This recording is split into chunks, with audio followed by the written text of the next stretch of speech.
Good morning. Today's daf is daf lamed. We are learning now all kinds of laws regarding writing a sefer Torah and tefillin and mezuzah. So we're in the bottom of the page. This is something we learned yesterday, but now the Gemara just tells a story to reinforce it. The very last line of Chavtesam Beis in the bottom of the page. Agra Chamud Rababa. Agra was the father of Rababa. Havale Yeseides Besifrei. He had additional extra letters in his sefer. Also the Kamed Rababa. He came before Rababa and he said, "What should I do?" Amalela Amran. When do we say this, that there's an issue, Ela B'Chaseris? Talked about before, if there's missing letters and how many on a page, more than 4 is a problem. He says, when do we say this whole issue is only if the letters are missing, and you have to add them. Aval, you say this, but the extra letters, less than both, no issue. All you have to do is to erase them. All you have to do is erase them. Pesha said that some people who understood Pshat Gemara is that if there are extra letters in the Torah, we don't care. Not that we have to erase them. We don't care. They says, no, that's not meaning at all. We're talking about over here that you're able to erase the additional letters. And remember, he said before, there's a problem. You can have all these breaks, so you widen some of the letters. You can't. Yeah. So that was one thing of Rav that Rav Yosef said it's rejected because we have a brisa the opposite of it. Because he said 3 letters is the problem. We actually in the brisa said 4 letters is the problem if it's on a daf. But now this is the second din of Rav. Somebody writes if you write a sefer Torah and you want to finish is going daf. You can finish and sounds like he's saying even in the middle of the page, in the middle of the daf, the long daf. In Masechta Seifrim it says that a daf should ideally be 60 lines, and you finish line number 30, let's say. Others argue you don't need 30, you don't need 60 lines. In fact, Masechet Seifrim gives other amounts. Makes a last question, and it says, if somebody writes Sefer Torah, if you want to complete the Sefer Torah, you're finishing. Do not finish in middle of the daf, in middle of the column, the way you normally finish by a chumash.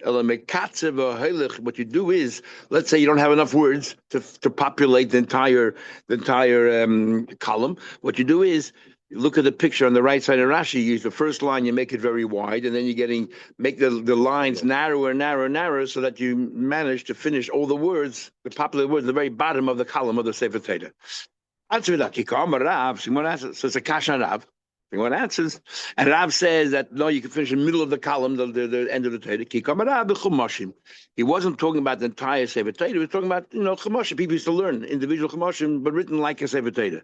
So the Gemara says clearly in Rav's words, "V'ha Sefer Torah coming." He writes the hakos of Sefer Torah. We tell him I said chumashim. When Daf Lamed about 6 lines to the top.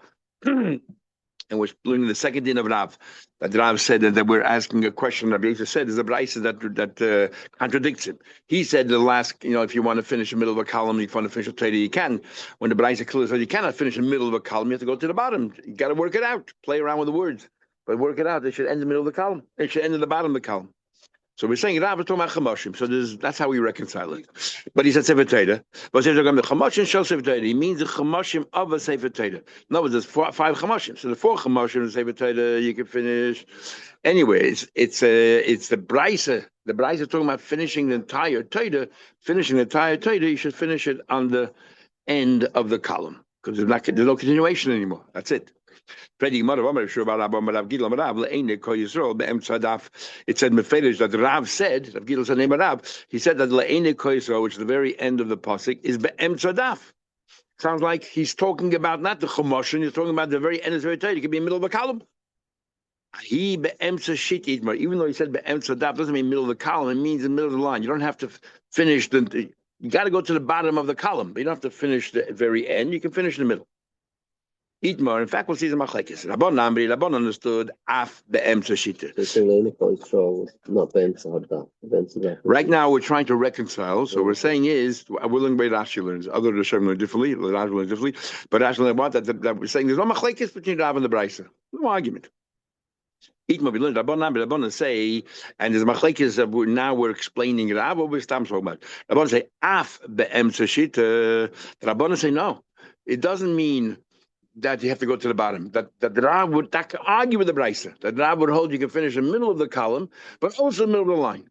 And Rav says no, be'emtza shita dafka. He says you have to go to the bottom, and it has to in Navos. it could be in the middle of the line. In fact, dafke should finish in the middle, in the middle. Because and one of the swaras given nachreinim is, because if you finish the end of the line, sounds like the Torah is ended. If you finish in the middle, sounds like there's a lot more to go. Arucha meres midah rechavim iniyam. Just never finishes. Learning never ends. It's it the other way. First at the end. You could. Maybe, but that's what Rashi said. That's actually the halacha. Finish in the middle of the line, but according to the Rashi, you should not finish in the middle of the column. Finish in the middle of the line. Now, Rav might be, according to Chambra, Rav is arguing with the Braisa, but Rav Tanahu Polig, we have read before, Rav has a right to argue with the Braisa. But dafka to finish in the middle, or dafka in the middle. Rashi is dafka in the middle of the line. According to the Chachamim, you can finish in the middle of a column. You could finish in the middle of a column. I'm not makpid. According to the Rashi, no, you got to finish at the bottom of the column, but dafka in the middle of the line. Next time you get chassan Peida, have a look and you'll see. But be sure. But yeah, you have to go till the end. That's my shit. So we stretch out and finish at the end of the line. You do finish at the line. Yeah. Okay, so that's how they reconcile it. You might I didn't look it up. I didn't look it up. Yeah, sorry. Oh, get. I thought you told me to say potato. Oh, okay, yeah. There you play around with all the letters. Yeah. Here there's a machlekes. We can play around with all the letters, or only those letters that we have a Masada that you can make it wider. We had this in Gemara Basa in the first page. The 8 psukim the Torah, Yachid, Koida, Oisen, Beis HaKnesses. The last 8 psukim the Torah, an individual can read in Beis HaKnesses. Big machlekes is showing exactly what it means. Some say Rashi here learns, and Taisei learns that means that you don't break up the Aliyah, the last 8 psukim. It has to be one Yachid, one person. Others say that here you don't have a Balkaida. You have a Balkaida here, whoever gets the Aliyah should read it himself. And Taisei says, what are you talking about? In times of Gemara, there was never a Balkaida. Times of Gemara Megillah. Everybody was called up. They had to read themselves. Only later on, they didn't want to embarrass people, so they made a Balkaida for everybody. But there's another, I can't remember, this is Mobasa, one of the shame, I can't remember who it was, says that Yochi Koidas means you don't need a minion. That these 8 psukim, you don't even need a minion. You can have less than a minion to read these 8 psukim. Now, why the last 8 psukim are different than the rest? Come on, who this goes according to the like Rab Shimon. This does not follow Rab Shimon. What do you mean? Tanya, we learned Moshe Eved Hashem. It says the pasuk Moshe Rabbeinu passed away there Eved Hashem. Evshem Moshe Chai because of Moshe. How can Moshe write the whole Sefer Torah if he said Ela Ad Kan Kos of Moshe Mekameh the Kos Yishuv Benun? And Moshe wrote two Vayomas from Moshe, and Yishuv Benun wrote the last. You reviewed it, so now it makes sense because it's written by someone else. So therefore, we wanted to have one Aliyah or all the different shots that we had. Another says, I'm the Chemi said. We learned before that you can't even have a tefillin or a mezuzah, uchsaftam, ksiva tam, the entire, every letter has to be there. And yet ksiva says, Moshe Rabbeinu said right before he passed away, Lo koyach ha-sefer ha-Torah hazeh, take this entire Torah v'samtim Moshe. No, this is the full Torah. No loss. So how did Moshe Rabbeinu write the Yom Moshe? Elad kana kodesh baruch Hu Moshe. There's a big machlek is whether you read the next word kosev oimer or not. There's another word missing. Ad kana kodesh baruch Hu Moshe oimer. Okay, so whatever. But in other words, from here you learn out that that the sefer should say the words out loud as he's writing it, so he doesn't miss anything out. On the last day, he couldn't say the words; he just wrote in tears. By Baruch give me a read to me the kinnis, the eich, and all that. I just wrote it. I couldn't read it. I just wrote it because it's sad. So it's very shver Gemara. So what's the answer according to Reb Shimon? And if he wrote it in tears, the question was, how can he write it? Why couldn't he write it? Because so it's not true. He didn't. If Ayom he didn't pass away yet, so he told me he didn't say it. He cried. And mail of us. How does that answer the question? So some say that he wrote it Hashem Asid. The Vilna Gaon says the famous word. Bedema doesn't mean tears. Bedema means mixed letters. It was Ois's Parchas. All the letters are mixed. No one knew what the letters meant. The last 8 psukim are just like you ever seen the Akira Kedusha you have in the end of every magazine. There's a whole paragraph of letters just jumbled together. And you got to figure out what they're saying. And I remember seeing the English part in 1945, because I never figured I was involved. Then he wrote there, and I already told you in the Oisis Parchas in 1943 that this is going to happen. So then building on said, but Dema means mixed from the Muah. The letters all mixed. So therefore, Moshe Rabbeinu, he wrote it, but he didn't write it. He didn't write anything for it because there's no words yet. Later on, when after Maisa, we realized, we broke up the words. That's how he learned the pshat is.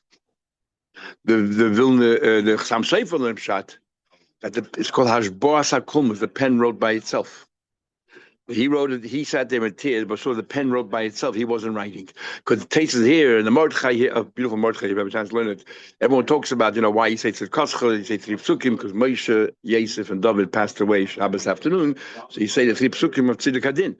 And the question is, how can Moshe Rabbeinu pass away on Shabbos when he said to Hayit, today is my last day? He was born and passed away on the same day, and that's when he finished writing the Sefer Torah. How can you write Sefer Torah on Shabbos? And if he wrote it on Friday. And he's saying this on Shabbos, but he said, I'm writing it today. So he wrote then yesterday is Nachmet. Not only did, he wrote it a day before even anything happened. Not only did he, the question here was, how did he write it a minute before it happened? It was like a whole day before it happened. So they all talk about, and this is the big, the Rosh, and also in Arab Sachar, this whole sugya, whether he Taka passed away on Shabbos, is it possible that Hani Rai Sefer Torah? But if some Sefer comes along, this whole Chiddush Hashboas HaKlumas, and they talk about because the Urim V'Tumim as well. Can you ask the Urim V'Tumim on Shabbos? Because let us light up. But you're not doing anything. It's all Ma'aseh Nisim. And Ma'aseh Nisim is not a problem when you're not doing it, even on Shabbos, like over here. He didn't write it. It wrote by itself. But it's as if he wrote it. It's like a grum or something, like he caused it. So anyway, but what's the point of all this?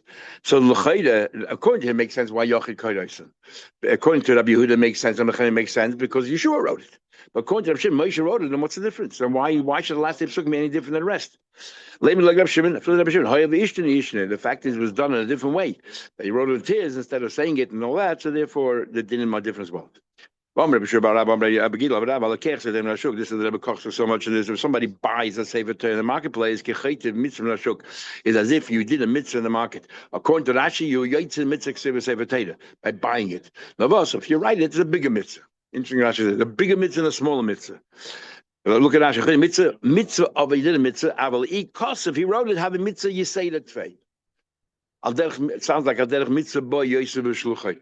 Someone else wrote it. Here, if you wrote it yourself, better. Others, when you're not yaitz the mitzvah at all, then you buy it. You just saved it from an aveda because, you have a Sefer Torah, but it's not really. It's like a mitzvah. You try to steal a mitzvah, but you didn't. It's a negative thing. If you wrote it, he wrote Sefer Torah as if you makabel it from Har Sinai. If you corrected, even edited one letter, as if you wrote the entire Sefer Torah. Long time of that. We learned, and the Rosh says in the famous Rosh that this is Amol, but today it's a mitzvah of Bayis Molis Svarim because the whole idea was to learn. And today we learn from Svarim, so therefore the mitzvah, one of the 10 of Tzayim, is to Bayis Molis Svarim. You should have a house full of Svarim, and not just populate the house of Svarim, but actually use them. Let's talk about the laws of Sefer Torah. What do you say? Alternatively, the other says, yeah, buy some fun. You can host coming up fun. We'll enjoy it. That's true. That's true. Okay. I was once after Fabring, about 2 years later. I was once at somebody's house, and I saw he had a shas. I've never seen a shas so worn in my life, and even gemaras that nobody learns, like Bob else, Vochim, Menachos. I was so impressed because I didn't think the guy was doing. I went over to him. He said after the Rebbe's Major's mitzvah, he went and he looked for a third-hand shas, and he bought it. So now the house looks. It looks nice, he said, when you have a used sefer than a pristine-looking svarim, that people buy. That was talking about, the color should fit, match the colors and the carpets and all that. Tell them what we learned. A person should make a yiriyas each section of the sefer Torah. In fact, it says you have 30 yiriyas in the sefer Torah. You make a yiriyah about sholosh dafin, about shmei dafin. It should be between 3 and 8 dafin. But less than 3 dafin is too spaced out, and more than 8 dafin is too crunched. Rabbeinu Tam says, he writes that all of these dinim in the Gemara here are talking about if you write average size letters. But every sefer writes different. If you write bigger letters, the laws are all different. If you write very small letters, the laws are different again. When we were in Caracas, someone lent us a sefer Torah that was made out of deer skin that they used, and they were what are they called, partisan in the thing, and they had a Sefer Torah them. It fit into the pocket. a deer skin. It was so thin, and the letters are pretty small. You have to have good eyesight, but it was beautiful.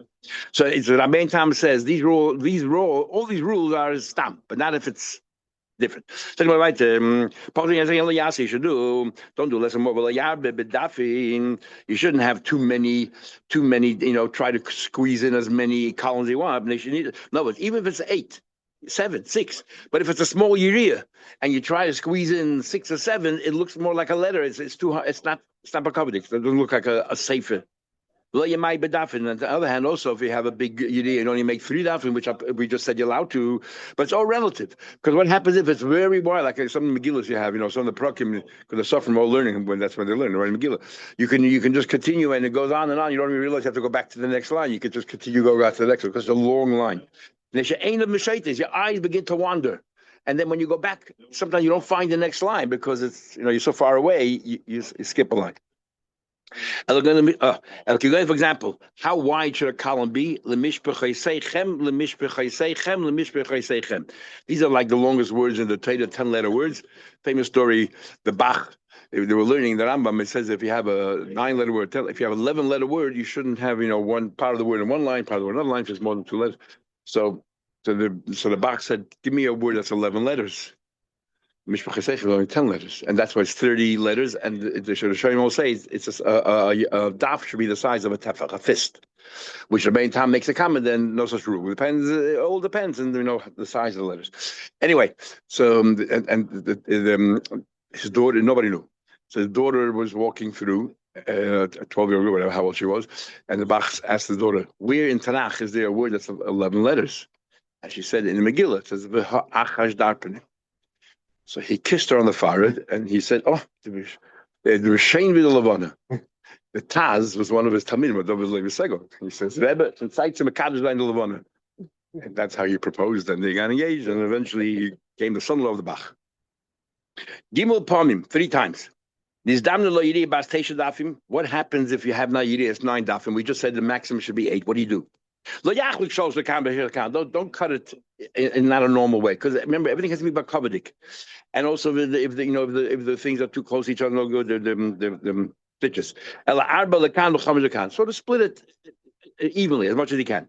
When there's all this talking about sefer in the beginning of the sefer, if it comes to the end of the sefer Torah and you have a whole yiriyah, but you only have, a couple of psukim, then even one pasuk and even one column, you make the entire yiddi one column. You finish writing all the entire Sefer Torah, you only have one pasuk left. You can't squeeze it in. What do? You need another yiddi. And we said the minimum size of yiddi is 3 columns. So you have to figure out a way of making this one pasuk, make a big, large letters and everything else to filter. Here you have no breda. One puzzle with 3 columns. Oh, you see something. I feel daf echad. Sorry. And finish with the end. Says the Gemara, I feel daf echad pasuk echad but pasuk echad bid daf echad. That you should make one pasuk in one column.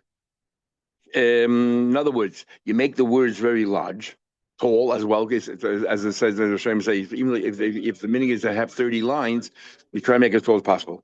There's a lot of minhagim in suffering. It's a big machlekes and poskim.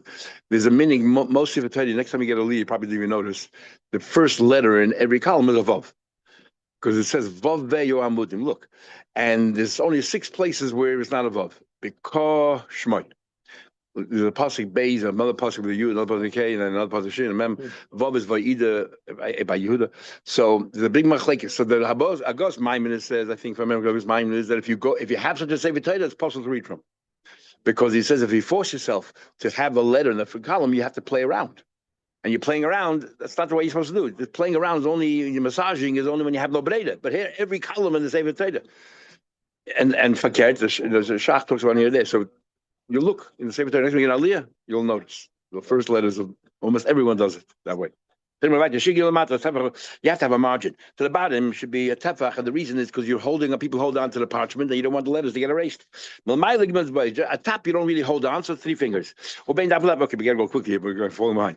Between one column and the next column is you should leave a space of reichiv by 2 fingers. When it comes to chumash, is there you don't really tamper so much. Is milamato shoulders boys, milamato boys also the same kedusha. So 3 in the bottom, 2 fingers on top. Go to your thumb. That's the space. Between one line and the next line is Kemal Shita, the break of a line. Ubein table Kemal is down between word and word is enough to fill in one letter. Ubein Oisla between one letter and next Kemal here. You might don't stop play around the ksav. Don't play around the ksav. You want to get, let's say you didn't make the margin, so you make it smaller. We'd rather you not play with the ksav. We want to say the writing itself should look nice. It's a nice thing to have big margins, but you don't have it. You don't have it. It's not the end of the world. Don't worry about the space on top. Don't worry about the space between. Between one pasha next. Now, we know there's a thing called psuchas and stumas. We'll learn about it later. But basically, psuchas means that you always want to leave a gap of 9 letters between 2 parshias. So a psuchas means that you finish in the middle of a line, and the next parsha will start in the beginning of a line. So that's psuchas. Stumas means that's on the same line. You can start the next parsha because you finished in the beginning of the line. You leave a gap of 9 letters, and then you start. So you have gaps of roughly of 9 letters. So what happens is you have a word that's only 5 letters long, and you don't have enough room there. Don't read the write 2 in the end. I forgot what it's called when you break a word in half between 2 lines, and then write 3 in the next. And don't write 2 letters inside the column and 3 letters in between the column. 3 letters should be inside the column, and 2 outside. A big chakira in the Rishonim have is it daf get 2 letters outside. What happens? You have a word that's 7 letters. Is it because it's we want the minority to be outside, or is it because 2 letters is the maximum we want outside? Outside the line or in the next in between in the next line. No. We're talking about in between. You'll say you going into the column, going outside the column. So it's sticking out. Yeah, in the margin. Yeah. What happens? You have a word of 2 letters, but if you have to, we just said 2 letters, all right. But if it's a full word, don't do that.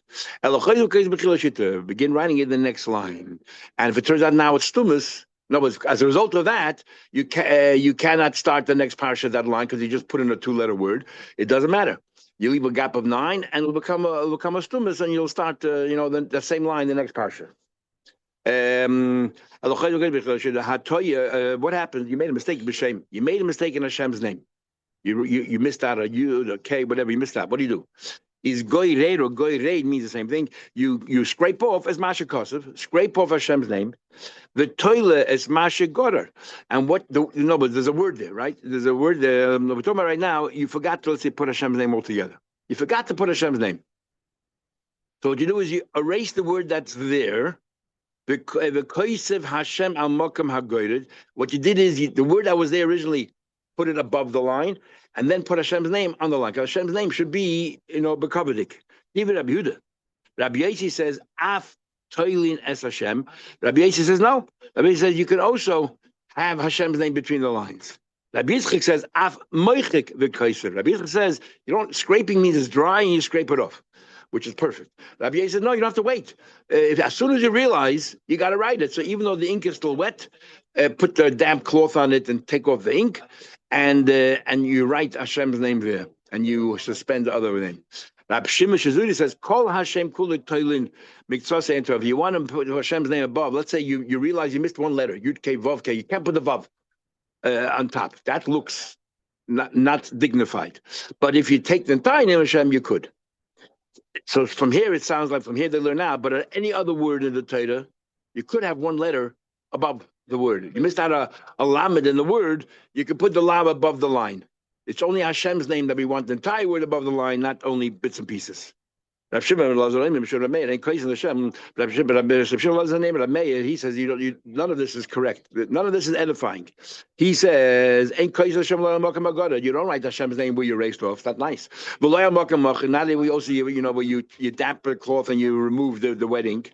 Then turn as nor do you suspend it above the line. Is Kate what do you do? You forgot Hashem's name. Misalik an entire section of parchment you remove the goins and you hide it and you start again. That entire section rewrite. The halacha is toiliness Hashem. He said the halacha is that you can take the Abish's name and put it above the line. Rabbi Bachon, no, was like Rabbi Yehuda, Rabbi Yisrael. Rabbi Bachon Mitzcham Bashmo halach is meichik. He says like Rabbi Yitzchak that you can just remove the wet ink, and because you write Hashem's name there. Someone asked a question. Why are you just telling us halacha? Just tell us you paskin like this authority, you paskin like this authority. So you say, you know why? Mishum the avchi, that people who change the names around, so we don't want you to make any mistake in understanding what we mean. The halacha is like Rav Shimon Shizuri. He says you can suspend it, but it has to be the entire name of Hashem, not just a part of it. And furthermore, every mentions his name, the halacha is like him. So the next Amud we're going to now ask, what are you referring to? Ahai. What are you referring to? The following oimet. Kol Hashem kulei toilin miktas ein. When you say Allah, did you mean this din that the entire name of Hashem can be above the line, but not part of the name? But we learned Amar of Chananel, Amar Rav, that Rav himself said halacha toilin is Hashem. The halacha is you can like Bashim Shazuri.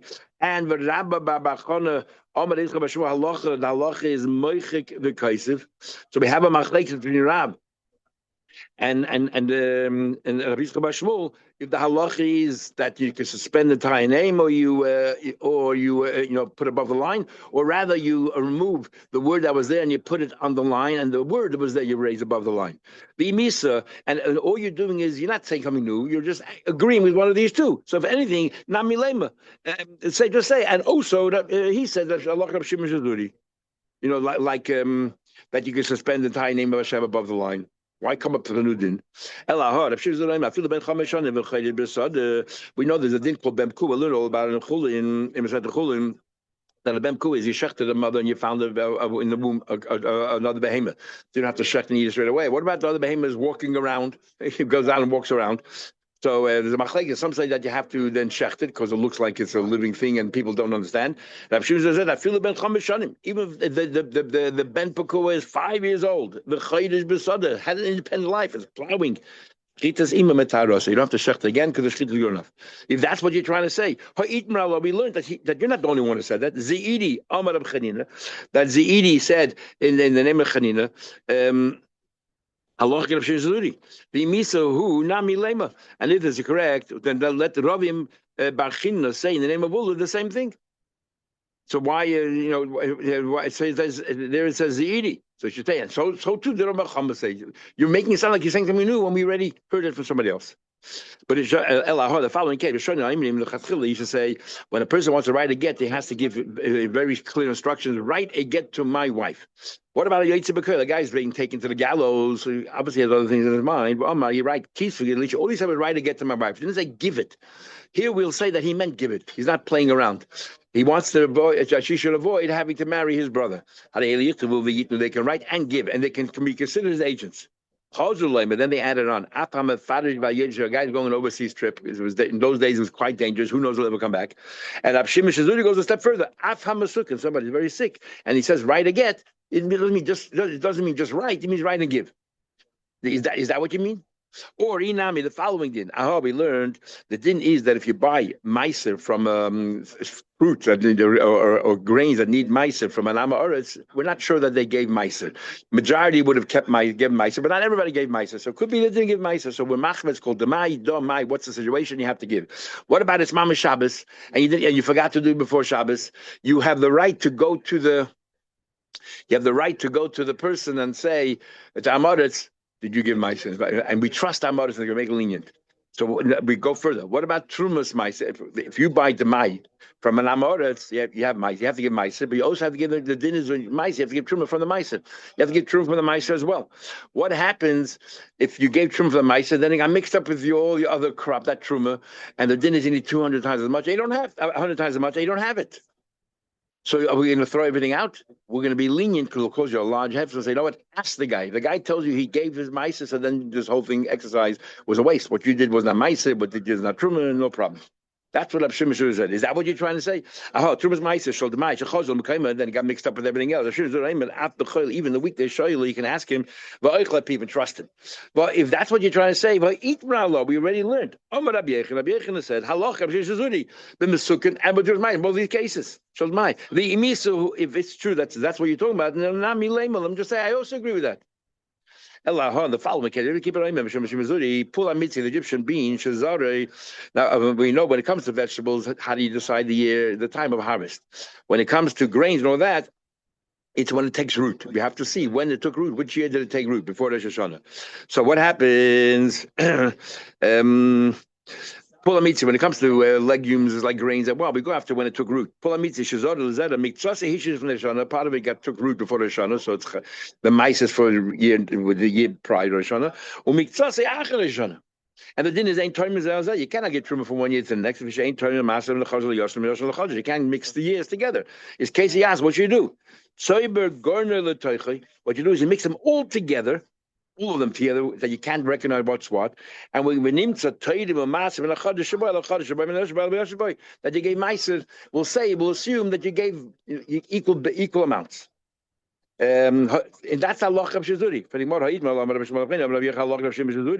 We already know for someone else Allah of Shizuri. So who nami lame? Let me just say I also agree.